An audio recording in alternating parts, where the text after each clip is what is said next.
Leo nataka nikupeleke kwenye safari ya ajabu, safari ya ndoto ya mwanadamu kuweza kuruka angani.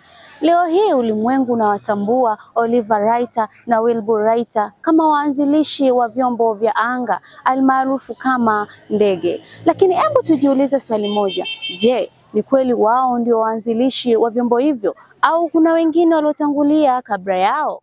Historia inasema kabla yao kuna watu waliotangulia kuota ndoto hizo au kujaribu kuzitimiza ndoto hizo, ambao ni Abbas ibn Firnas. Yeye alijaribu kuruka bila teknolojia, bila uhakika, lakini alikuwa na ujasiri. Bila kumsahau Leonardo da Vinci, yeye hakuruka, lakini alichora ndoto ya mwanadamu kuruka angani. Lakini tukumbuke historia humtaja zaidi yule aliyefaulu, sio yule aliyeanza, bali yule aliyekamilisha.